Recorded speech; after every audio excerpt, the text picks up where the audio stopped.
Stephanie White just won by 20 points, and still made a mistake that could cost the Indiana Fever a championship. Stick around because by the end of this video you'll understand exactly what it is, and why nobody in that arena could believe what they were watching. 3 All-Stars, 1 roster, and somehow they're barely ever on the floor together. Caitlin Clark, Kelsey Mitchell, Aliyah Boston. If you've watched even one Fever game this season, you already feel this in your gut. Something is off. Tonight, we're breaking down exactly what it is, why it's happening, and why if it doesn't get fixed, it could be the single biggest thing standing between this team and a WNBA title.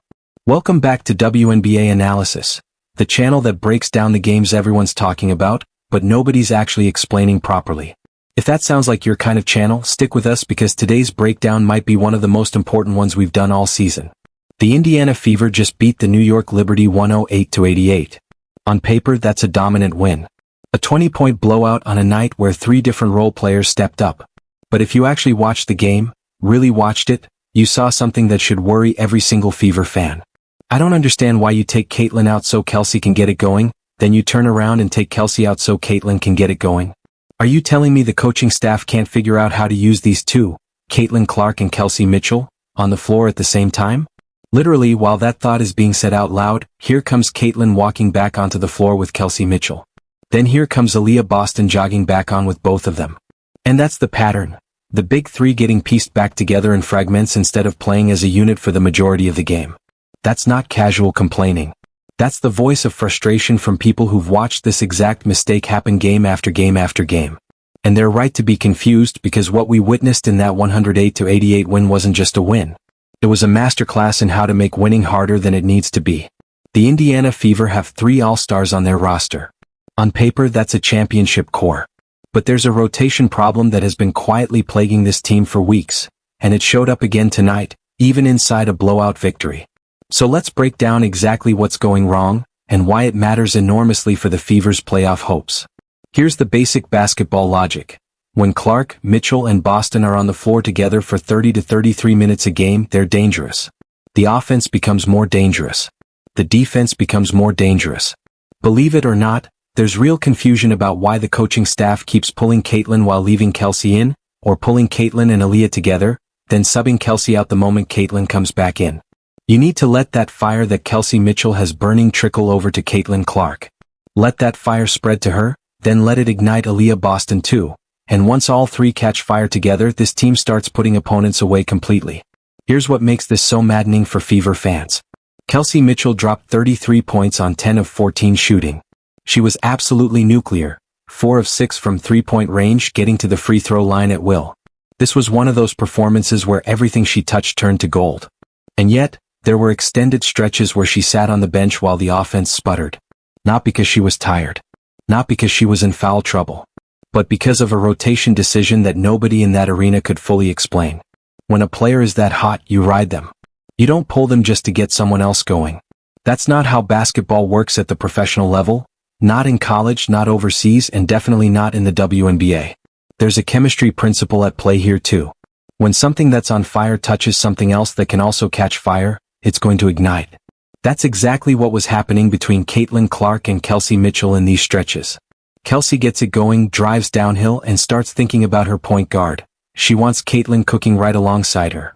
And when the ball moves between them, defenses simply have no answer. Now let's talk about what actually happens when the Fever keep their big 3 on the floor together, because the tape doesn't lie. The Liberty's defense had no answer. None. You key in on stopping Kelsey Mitchell's drives, and Caitlin Clark is spotting up wide open for 3. You collapse on Aliyah Boston in the paint, and she's kicking it out to shooters standing in space. You try to trap Caitlin on the perimeter, and she's already found Boston for an easy bucket or hit Mitchell in stride. This is basic offensive theory. When you have 3 elite players who genuinely complement each other's skill sets, you maximize their shared minutes. You don't ration them out like a limited resource. The Fever outscored the Liberty by 20 points in this game. They won the third quarter 30-12. And the common denominator during that stretch? All 3 of them were on the floor together at the same time for extended possessions. It really isn't complicated.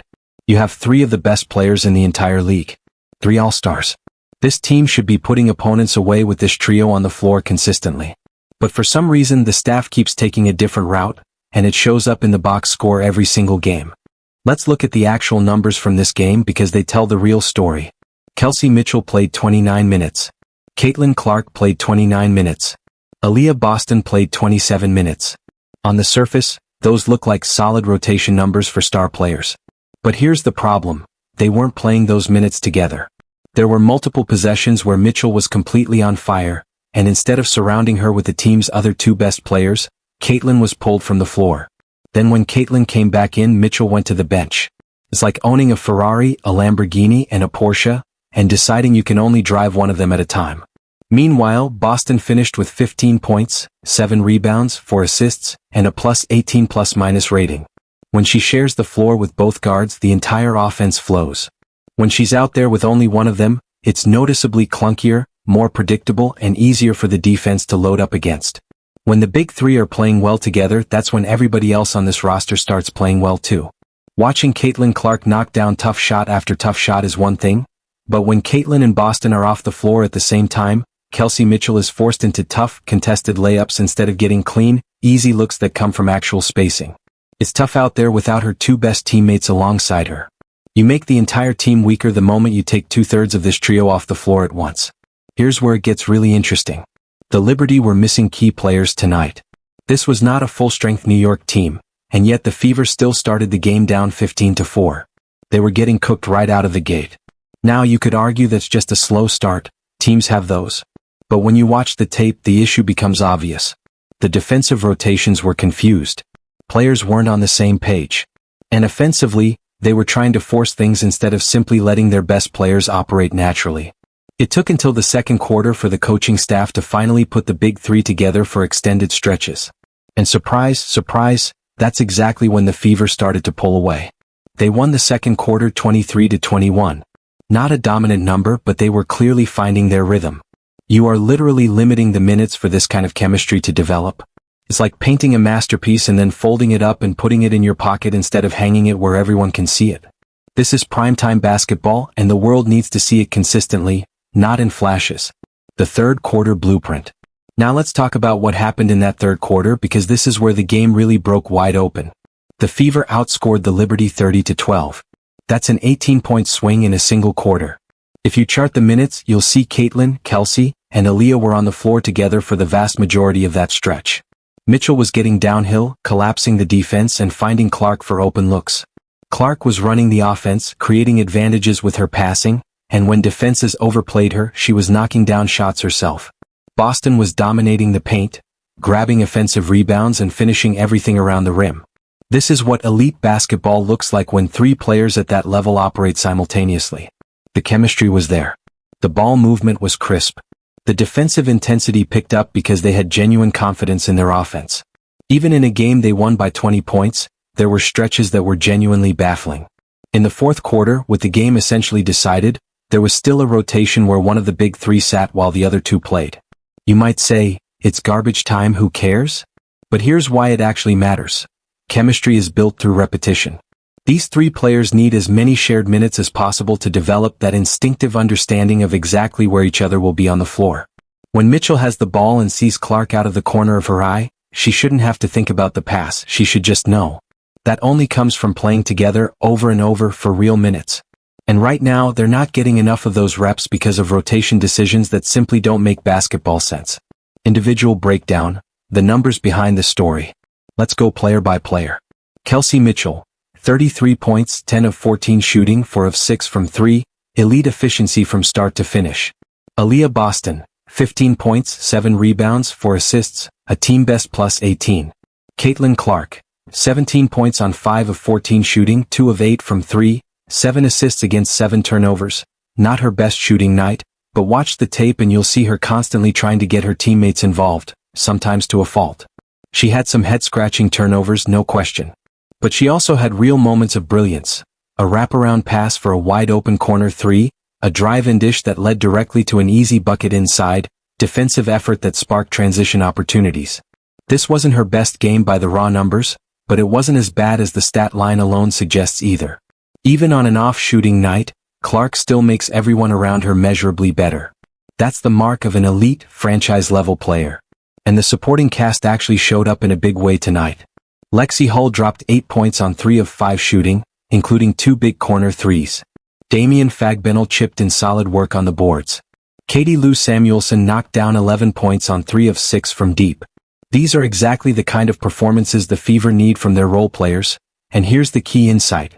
Those players perform better specifically when they're playing alongside the big three. When Clark is running the offense and generating advantages, Hull's corner threes suddenly become far easier looks. When Boston is commanding double teams in the post, Samuelson gets cleaner catch-and-shoot chances. The entire offensive ecosystem functions better the moment your 3 best players share the floor and create gravity that forces defensive rotations to break down. Why this matters even more once the playoffs arrive. This is where the stakes get real. In the postseason, rotations shorten dramatically. You play your best players heavy minutes. You simply don't have the luxury of experimenting with 10 different lineup combinations the way you might in November or December of the regular season. So if Clark, Mitchell, and Boston haven't already built that chemistry by playing extensive, meaningful minutes together during the regular season, they are going to struggle exactly when the lights are brightest and the margin for error disappears completely. Championship-level teams have their core players so in sync that they can execute instinctively in the most pressure-packed moments imaginable. That sync doesn't come from talent alone. It comes from repetition, from hundreds and hundreds of shared possessions, from knowing where your teammate will be before they've even started the cut. The Fever are running out of time to build that level of chemistry. Every single game where these 3 players aren't maximizing their shared minutes is a missed opportunity, and in a league as fiercely competitive as the WNBA right now, you simply cannot afford to waste those opportunities. The fix is actually simple. Here's what needs to happen going forward. The coaching staff needs to commit to playing the big 3 together for at least 25 minutes per game. And to be clear, that's not 25 minutes each individually. That's 25 minutes together on the floor at the same time. That's the bare minimum required for developing championship-level chemistry. Ideally, it should be closer to 30 minutes. Yes, that means some role players get fewer touches. Yes, that means the rotation gets tighter and less fair in terms of spreading minutes around. But that's exactly what winning teams do. They ride their stars. Look back at the great teams in WNBA history. The Houston Comets dynasty kept their core players on the floor together constantly. The Minnesota Lynx championship teams ran their offense through their stars for huge, sustained minutes. Seattle's recent championship runs were built on maximizing the shared time their best players spent on the court together.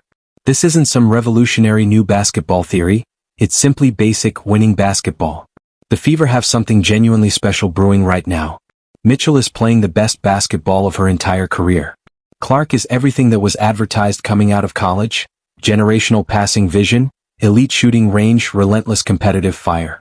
Boston is a dominant two-way force who can control the paint on both ends of the floor.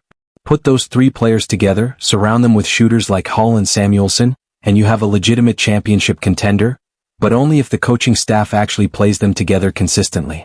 Tonight's win over the Liberty should be treated as the blueprint going forward, not as some strange anomaly. That third quarter showed exactly what this team is capable of when everything clicks. 30 points, suffocating defense, and beautiful offensive execution. That's the real standard. That's what Fever fans should be expecting on a nightly basis, not just occasionally when the stars randomly align. But to get there consistently, the rotation has to change. The big 3 have to share the floor for the majority of every single game. It really is that simple. So the question for the coaching staff is this: are you going to fully trust your stars and ride them all the way to the playoffs? Or are you going to keep experimenting with rotations that make winning harder than it actually needs to be? Because this team has legitimate championship potential. But potential means absolutely nothing if it isn't maximized. And right now, wins are being left on the table by not playing the 3 best players together enough. Fix the rotation and this team becomes dangerous. Genuinely, seriously dangerous. Keep doing what's currently being done, and the Fever will keep grinding out nail-biting wins against depleted, undermanned opponents, when they should be blowing teams off the floor entirely. The choice is theirs. So here's what I want to know from you. Should the Fever commit to playing their big 3 together for 30-plus minutes every single night? Or is there a strategic reason for staggering them that we're all missing here? Drop your take in the comments below. I genuinely want to know where you stand on this. Look, if you made it this far, you clearly love this team as much as we do. And that's exactly why this channel exists. We're not here to just recap box scores. We're here because we care about seeing this Fever core reach the ceiling we all know it's capable of. Every single game, every rotation, every possession, we're breaking it down for you, because you deserve analysis that actually respects your time and your passion for this team. So if this video meant something to you, if you felt that same frustration watching Caitlin, Kelsey, and Aliyah get pulled apart instead of unleashed together, do me a favor and hit that subscribe button right now. It genuinely helps this channel keep going, and it means we get to keep bringing you honest, in-depth breakdowns like this one game after game, all season long. We're all in this together, chasing the same dream of watching this team reach its full potential. Subscribe, hit the bell, and let's go on this journey together, because this Fever team deserves it, and honestly, so do you. WNBA analysis.